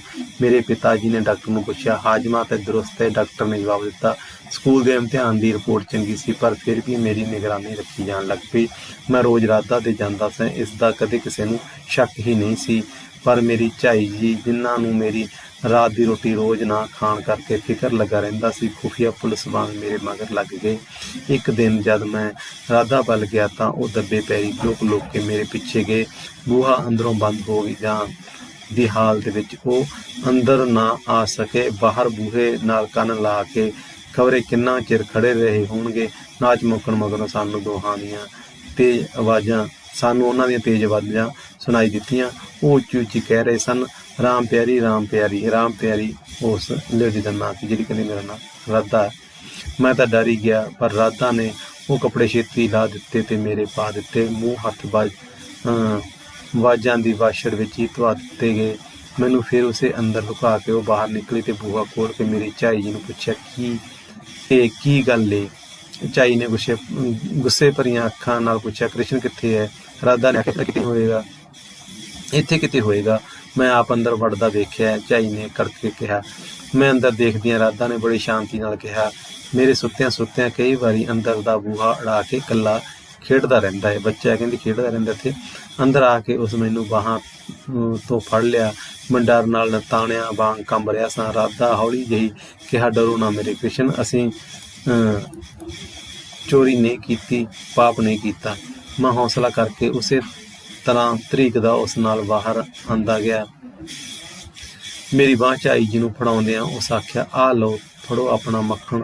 ਚੋਰ ਅੰਦਰੇ ਕਮਰੇ ਵਿੱਚ ਲੁਕਿਆ ਹੋਇਆ ਸੀ। ਮੇਰੀ ਝਾਈ ਮੈਨੂੰ ਛੱਡ ਕੇ ਅੰਦਰ ਵੜ ਗਈ। ਬੱਕੀ ਵਾਲੇ ਕਮਰੇ ਵਿੱਚ ਖਿਲਰੀਆਂ ਚੀਜ਼ਾਂ ਤੇ ਜਗਦੀਆਂ ਜੋਤਾਂ ਦੇਖ ਉਸ ਉੱਚੀ ਦਿੱਤੀ ਹੂੰ ਕੀਤਾ ਤੇ ਇੱਕ ਸ਼ੱਕ ਭਰੀ ਨਜ਼ਰ ਰਾਧਾ ਤੇ ਸੁੱਟ ਕੇ ਬੜੀ ਆਕੜ ਨਾਲ ਮੁੜ ਆਈ। ਆਉਂਦਿਆਂ ਹੀ ਮੈਨੂੰ ਪੈਣੀਆਂ ਸ਼ੁਰੂ ਹੋ ਗਈਆਂ। ਰਾਧਾ ਛੁਡਾਉਣ ਵਾਸਤੇ ਬਾਹਰ ਆਈ, ਪਰ ਫਿਰ ਅੰਦਰ ਮੁੜ ਗਈ। ਫਿਰ ਆਈ, ਫਿਰ ਮੁੜ ਗਈ। ਮੇਰੀ ਗੱਲ ਤੇ ਇੱਕ ਚਪੇੜ ਪੈਂਦਿਆਂ ਹੀ ਉਹ ਇਕੱਠੀ ਹੋ ਜਾਂਦੀ। ਕਮਰੇ ਵਿੱਚ ਮੈਨੂੰ ਡੱਕ ਕੇ ਝਾਈ ਪਿਤਾ ਜੀ ਨੂੰ ਉਡੀਕਦੇ ਰਹੇ। ਘਰ ਲਿਆ ਕੇ ਪਿਤਾ ਜੀ ਨੂੰ ਉਡੀਕਦੇ। ਮੈਂ ਜਾਣ ਕੇ ਘੁਰਾੜੇ ਮਾਰਨ ਲੱਗ ਪਿਆ। ਬੜੇ ਪ੍ਰੇਮ ਨਾਲ ਝਾਈ ਜੀ ਨੇ ਪਿਤਾ ਜੀ ਨੂੰ ਰੋਟੀ ਖਵਾਈ। ਰੋਟੀ ਖਾ ਕੇ ਕੁਝ ਚਿਰ ਬਰਾਂਡੇ ਵਿੱਚ ਟਹਿਲਣ ਮਗਰੋਂ ਪਿਤਾ ਜੀ ਨੇ ਆਪਣੇ ਪਲੰਘ ਤੇ ਆ ਕੇ ਲੇਟੇ। ਝਾਈ ਜੀ ਨੇ ਵੀ ਬਾਕੀ ਦੇ ਕੰਮ ਖਤਮ ਕਰਕੇ ਆਪਣੀ ਮੰਜੀ ਮੱਲੀ। ਕੁਝ ਚਿਰ ਮਗਰੋਂ ਝਾਈ ਜੀ ਹੌਲੀ ਜਿਹੀ ਕਿਹਾ, ਇਹ ਜੀ ਜਾਗਦੇ ਹੋ? ਪਿਤਾ ਜੀ ਨੇ ਪਾਸਾ ਮੁੜ ਕੇ ਕਿਹਾ, ਹੋ ਮੈਂ ਇੱਕ ਗੱਲ ਕਰਨੀ ਸੀ। ਝਾਈ ਜੀ ਨੇ ਲਹਿਜੇ 'ਚ ਕਿਹਾ, ਜਿਵੇਂ ਗੱਲ ਬੜੀ ਜ਼ਰੂਰੀ। ਕੀ ਗੱਲ ਏ? ਝਾਈ ਜੀ ਨੇ ਅੱਜ ਜੋ ਕੁਝ ਦੇਖਿਆ ਸੁਣਿਆ ਸੀ ਆਖ ਸੁਣਾਇਆ ਤੇ ਅੰਤ ਵਿੱਚ ਕਿਹਾ, ਖਬਰੇ ਕੀ ਕਰਦੀ ਰਹਿੰਦੀ ਹੈ ਬਗਲ ਜਾਦੂਗਰ ਨੇ ਮੇਰੇ ਲਾਲ ਨੂੰ ਅੰਦਰ ਵਾੜ ਕੇ। ਪਿਤਾ ਜੀ ਨੇ ਉੱਤਰ ਦਿੱਤਾ, ਸੁਦੈਣ ਨਾ ਬਣਿਆ ਕਰ ਸੋਧਾਂ। ਇਹ ਸੋਧਾਂ ਉਹਦੀ ਮਾਂ ਦਾ ਨਾਂ ਸੀ, ਝਾਈ ਦਾ ਨਾਂ ਸੀ। ਝਾਈ ਜੀ ਦੇ ਬਹੁਤ ਜ਼ੋਰ ਦੇਣ ਤੇ ਪਿਤਾ ਜੀ ਨੇ ਆਖਿਆ, ਅੱਛਾ ਮਿਲਾਂਗੇ ਬੁੱਢੇ ਨੂੰ ਸਵੇਰੇ। ਬੁੱਢਾ ਹੋਈ ਵਪਾਰੀ ਜੀ ਦੀ ਪਤਨੀ ਸੀ। ਤੀਜੇ ਦਿਨ ਮੈਂ ਸਕੂਲੋਂ ਮੁੜਿਆ। ਮੈਂ ਆਪਣੇ ਘਰ ਜਾਣ ਦੀ ਥਾਂ ਪਹਿਲਾਂ ਹੀ ਰਾਧਾ ਦੇ ਘਰ ਮੁੜਿਆ। ਬੂਹਾ ਚੌੜ ਚਪੱਟ ਖੁੱਲ੍ਹਾ ਸੀ। ਅੰਦਰ ਕੋਈ ਸਮਾਨ ਨਹੀਂ ਸੀ। ਮੈਂ ਅੱਖਾਂ ਮਲ ਕੇ ਗੌਰ ਨਾਲ ਫੇਰ ਤੱਕਿਆ, ਫਿਰ ਵੀ ਨਹੀਂ ਸੀ। ਮੈਂ ਨਾਲ ਦੇ ਕਮਰੇ ਵਿੱਚ ਗਿਆ, ਉੱਥੇ ਵੀ ਕੋਈ ਨਹੀਂ ਸੀ। ਮੈਨੂੰ ਇੱਦਾਂ ਪ੍ਰਤੀਤ ਹੋਣ ਲੱਗਾ ਜਿਵੇਂ ਮੇਰੇ ਸਰੀਰ ਨਾਲੋਂ ਕੋਈ ਅੰਗ ਕੱਟ ਲਿਆ ਗਿਆ ਹੈ। ਮੈਂ ਬਸਤੇ ਸਮੇਤ ਕਮਰੇ ਦੀ ਇੱਕ ਨੁੱਕਰ ਵਿੱਚ ਧੱਸ ਗਿਆ। ਇੱਦਾਂ ਮਾਲੂਮ ਹੁੰਦਾ ਹੈ ਜਿਵੇਂ ਮੈਂ ਪਤਾਲ ਵੱਲ ਜਾ ਰਿਹਾ ਹੋਵਾਂ। ਅਚਾਨਕ ਕਿਸੇ ਮੇਰੀ ਬਾਂਹ ਆਣ ਪਕੜੀ। ਪਹਿਲੋਂ ਮੈਂ ਸਮਝਿਆ ਰਾਧਾ ਹੋਏਗੀ, ਪਰ ਬਾਂਹ ਬੜੇ ਜ਼ੋਰ ਦੀ ਫੜੀ ਗਈ ਸੀ। ਮੈਂ ਤਾਂ ਤੱਕਿਆ, ਝਾਈ ਸੀ। ਮੈਂ ਰੋ ਰਿਹਾ ਸੀ। ਝਾਈ ਮੈਨੂੰ ਧੂ ਕੇ ਆਪਣੇ ਪਾਸੇ ਵੱਲ ਲਿਜਾ ਰਹੀ ਸੀ। ਸੋ ਵਿਦਿਆਰਥੀਓ, ਇਹ ਕਹਾਣੀ ਇੱਥੇ ਖਤਮ ਹੁੰਦੀ ਹੈ। ਜਿਹੜੀ ਉਹ ਰਾਧਾ ਸੀ ਉਹਦੀ ਕਹਾਣੀ ਹੈ। ਅਣਜੋੜ ਵਿਆਹ ਸੀਗਾ। ਉਹਦਾ ਜਿਹੜਾ ਪਤੀ, ਉਹਦੀ ਉਮਰ ਬੜੀ ਵੱਡੀ ਸੀ, ਉਹਦੀ ਬਹੁਤ ਛੋਟੀ ਸੀ। ਇਸ ਕਰਕੇ ਉਹਦੀ ਜਿਹੜੀਆਂ ਸਮੱਸਿਆਵਾਂ ਹੈਗੀਆਂ ਉਹਨੂੰ ਇਸ ਕਹਾਣੀ ਦੇ ਵਿੱਚ ਪੇਸ਼ ਕੀਤਾ ਹੈਗਾ ਤੇ ਉਹ ਆਪਣੀ ਜਿਹੜੀਆਂ ਮਾਨਸਿਕ ਸੱਧਰਾਂ ਨੂੰ ਪੂਰਾ ਕਰਨ ਦੀ ਖਾਤਰ ਇੱਕ ਤਰ੍ਹਾਂ ਦੇ ਨਾਲ ਕ੍ਰਿਸ਼ਨ ਲੀਲਾ, ਰਾਸ ਲੀਲਾ ਰਚਾਉਂਦੀ ਸੀ। ਇਸੇ ਕਰਕੇ ਇਸ ਕਹਾਣੀ ਦਾ ਨਾਂ ਰਾਸ ਲੀਲਾ। ਹਾਲਾਂਕਿ ਲੇਖਕ ਦੀ ਉਮਰ ਬਹੁਤ ਛੋਟੀ ਸੀ, ਉਹਨੂੰ ਸਾਰੀਆਂ ਚੀਜ਼ਾਂ ਦੀ ਸਮਝ ਨਹੀਂ ਸੀ, ਪਰ ਫਿਰ ਵੀ ਕਿਤੇ ਨਾ ਕਿਤੇ ਕੁਝ ਚੀਜ਼ਾਂ ਉਹ ਸਮਝ ਰਿਹਾ ਸੀ। ਇੱਥੇ ਆ ਕੇ ਕਹਾਣੀਕਾਰ ਨੇ ਕਹਾਣੀ ਖਤਮ ਕਰਤੀ ਹੈ। ਤੁਸੀਂ ਇਸ ਕਹਾਣੀ ਦੇ ਵਿਸ਼ੇ ਨੂੰ ਚੰਗੀ ਤਰ੍ਹਾਂ ਸਮਝੋ, ਇਹਦੇ ਵਿੱਚ ਆਉਣ ਵਾਲੇ ਪਾਤਰਾਂ ਦੀ ਗੱਲ ਚੰਗੀ ਤਰ੍ਹਾਂ ਦੇਖੋ। ਇਸ ਦੇ ਵਿੱਚ ਮੁੱਖ ਪਾਤਰ ਤਾਂ ਕਹਾਣੀਕਾਰ ਖੁਦ ਇੱਕ ਬੱਚੇ ਦੇ ਰੂਪ ਦੇ ਵਿੱਚ ਸਕੂਲ ਦੇ ਵਿੱਚ ਪੜ੍ਹਦਾ ਉਹਦੀ ਹੈ। ਦੂਸਰਾ ਜਿਹੜੀ ਉਸ ਕਹਾਣੀ ਦੇ ਵਿੱਚ ਇੱਕ ਪਾਤਰ ਹੈਗਾ ਵਪਾਰੀ 60-65 ਸਾਲ ਦਾ, ਉਸ ਦੀ ਪਤਨੀ ਜਿਹਦੀ ਉਮਰ 22-25 ਸਾਲ ਦੀ ਹੈਗੀ ਹੈ। ਉਹਨਾਂ ਦੋਨਾਂ ਦੀ ਕਹਾਣੀ ਤੇ ਨਾਲ ਜਿਹੜਾ ਲੇਖਕ ਖੁਦ ਆ ਉਹਦੀ ਕਹਾਣੀ, ਇਹਦੇ ਦੁਆਲੇ ਸਾਰੀ ਘੁੰਮਦੀ ਹੈ ਕਹਾਣੀ। ਔਰ ਇੱਕ ਸਮੱਸਿਆ ਜਿਹੜੀ ਹੈਗੀ ਅਣਜੋੜ ਵਿਆਹ ਦੀ ਲਿੱਤੀ ਗਈ ਹੈ ਕਿ ਆਪਣੀਆਂ ਸਧਰਾਂ ਹੁੰਦੀਆਂ, ਪੈਸੇ ਦੇ ਜ਼ੋਰ ਨਾਲ ਬੇਸ਼ੱਕ ਉਹਨੂੰ ਵਿਆਹ ਲਿਆ ਸੀ, ਪਰ ਉਹਨੂੰ ਮਾਨਸਿਕ ਤੌਰ 'ਤੇ ਨਹੀਂ ਜਿੱਤ ਸਕਿਆ ਸੀ, ਕਿਉਂਕਿ ਉਹਨਾਂ ਦੀ ਉਮਰ ਦੇ ਵਿੱਚ ਬੜਾ ਅੰਤਰ ਸੀ, ਬੜਾ ਫਰਕ ਸੀ। ਇਸੇ ਨੂੰ ਕਹਾਣੀਕਾਰ ਨੇ ਆਪਣੀ ਕਹਾਣੀ ਦਾ ਵਿਸ਼ਾ ਬਣਾਇਆ, ਆਪਣੀ ਕਹਾਣੀ ਦਾ ਆਧਾਰ ਬਣਾਇਆ। ਤੇ ਇਸੇ ਕਰਕੇ ਇਸ ਕਹਾਣੀ ਦੇ ਵਿੱਚ ਲੇਖਕ ਨੇ ਇੱਕ ਉਸ ਤਰ੍ਹਾਂ ਦੀ ਸਦਰ ਦੀ ਗੱਲ ਕੀਤੀ ਹੈ ਜਿਹੜੀ ਹਰ ਇੱਕ ਇਨਸਾਨ ਚਾਹੁੰਦਾ ਹੈ, ਹਮ ਉਮਰ ਜਾਂ ਇੱਕ ਉਮਰ ਦੀ ਗੱਲ, ਉਸ ਨੂੰ ਪ੍ਰਸਤੁਤ ਕਰਨ ਦੀ ਕੋਸ਼ਿਸ਼ ਕੀਤੀ ਹੈ, ਸਫਲਤਾ ਦੇ ਨਾਲ ਪੇਸ਼ ਵੀ ਕੀਤਾ। ਇੱਥੇ ਆ ਕੇ ਕਹਾਣੀਕਾਰ ਕਹਾਣੀ ਨੂੰ ਖਤਮ ਕਰਦਾ। ਵਿਦਿਆਰਥੀਓ, ਤੁਸੀਂ ਇਸ ਕਹਾਣੀ ਦਾ ਵਿਸ਼ਾ ਵਸਤੂ ਕਰ ਲਿਓ, ਬਹੁਤ ਕਾਫੀ ਇੰਪੋਰਟੈਂਟ ਕਹਾਣੀ ਹੈਗੀ ਹੈ। ਲੇਖਕ ਬਾਰੇ ਜੋ ਵੀ ਆਪਾਂ ਵਿਚਾਰ ਦਿੱਤੇ ਆ ਉਹ ਚੰਗੀ ਤਰ੍ਹਾਂ ਨੋਟ ਕਰ ਲਿਓ। ਉਹਨਾਂ ਦੇ ਕਹਾਣੀ ਸੰਗ੍ਰਹਿਾਂ ਬਾਰੇ ਉਹਨਾਂ ਦੀ ਵਿਚਾਰਧਾਰਾ ਕੀ ਹੈ, ਕਿਸ ਢੰਗ ਦੀ ਕਹਾਣੀ ਉਹ ਲਿਖਦੇ ਆ ਜਾਂ ਕਿਸ ਤਰ੍ਹਾਂ ਦੀ ਵਿਚਾਰਧਾਰਾ ਉਹ ਰੱਖਦੇ ਆ, ਇਹਨਾਂ ਬਾਰੇ ਚੰਗੀ ਤਰ੍ਹਾਂ ਤੁਸੀਂ ਨੋਟ ਕਰ ਲਿਓ ਆਪਣੀ ਨੋਟਬੁੱਕ ਦੇ ਉੱਪਰ। ਔਰ ਇਸ ਕਹਾਣੀ ਦਾ ਸਾਰ ਵੀ ਚੰਗੀ ਤਰ੍ਹਾਂ ਨੋਟ ਕਰ ਲਿਓ। ਇਸ ਕਹਾਣੀ ਦੇ ਪ੍ਰਮੁੱਖ ਪਾਤਰਾਂ ਦੀ ਗੱਲ ਵੀ ਅਲੱਗ ਤੌਰ ਦੇ ਉੱਪਰ ਨੋਟ ਕਰ ਲਿਓ। ਅੱਜ ਦੀ ਕਹਾਣੀ ਆਪਾਂ ਇੱਥੇ ਖਤਮ ਕਰਦੇ ਹਾਂ। ਆਉਣ ਵਾਲੇ ਦਿਨਾਂ ਦੇ ਵਿੱਚ ਆਪਾਂ ਅਗਲੀਆਂ ਕਹਾਣੀਆਂ ਦੇ ਵਿਸ਼ੇ ਵਸਤੂ, ਉਹਨਾਂ ਦੇ ਸਾਰ ਜਾਂ ਜਿਹੜੇ ਲੇਖਕ ਹੈਗੇ ਆ ਕਹਾਣੀ ਲੇਖਕ, ਉਹਨਾਂ ਦੀ ਪੰਜਾਬੀ ਕਹਾਣੀ, ਪੰਜਾਬੀ ਸਾਹਿਤ ਨੂੰ ਦੇਣ ਬਾਰੇ ਚਰਚਾ ਕਰਾਂਗੇ। ਅੱਜ ਦਾ ਲੈਕਚਰ ਆਪਣਾ ਇੱਥੇ ਹੀ ਖਤਮ ਹੁੰਦਾ ਹੈ।